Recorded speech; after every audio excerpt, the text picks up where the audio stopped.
had any doubt about the impact of this important work, they should be assured by a new report this morning by the chief economist at Moody's, Mark Zandi. Having analyzed both the bipartisan bill and the agreement by Senate Democrats on the Budget Committee, Mark Zandi concludes that the twin legislative packages will provide a massive boost to the economy and that both are essential. Specifically, his report says that the two bills are, quote, designed to lift the economy's longer-term growth potentials and ease inflation pressures.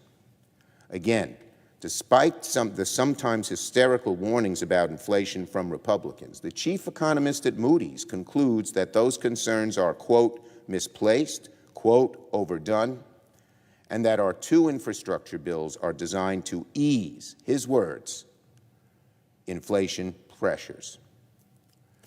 The report goes on to say that our investments in infrastructure and social programs will, quote, lift productivity and labor force growth and direct the benefits of the stronger growth to lower-income Americans and address the long-running skewing of the income and wealth distribution. In other words, it will help strengthen the middle class and those trying to get there and not have all the income, so much of the income, disproportionately flow to the top 1% and 10%. I hope my colleagues are listening to those benefits. Long-term economic growth, easing inflation pressures, lifting productivity, strengthening the labor force, reducing income inequality. That's what one of the nation's leading economists predicts our two infrastructure bills will achieve. The report by Moody's should light a fire under all of us. I'll be sending the full report to the Senate Democratic Conference, and I commend it to my Republican colleagues to read as well.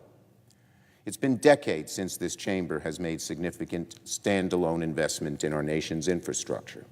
We're the largest economy in the world, but our infrastructure ranks 13th. You'd find better infrastructure in the United Arab Emirates than the United States. Meanwhile, middle-class and working Americans have watched the American dream fall out of reach, as globalization, technology, and vicious inequalities of income have sapped much of America's fundamental promise of economic opportunity. We must restore that promise, that hope, that American dream. If we want Americans to prosper in the 21st century, if we want to restore that fundamental promise, we need to invest in our infrastructure, create jobs, support families, strengthen the backbone of the middle class, help underserved communities, and rekindle the sunny optimism that's been a hallmark of the American spirit for more than 2 centuries. I yield the floor. Note the absence of the quorum. Clerk will call the roll. Ms. Baldwin.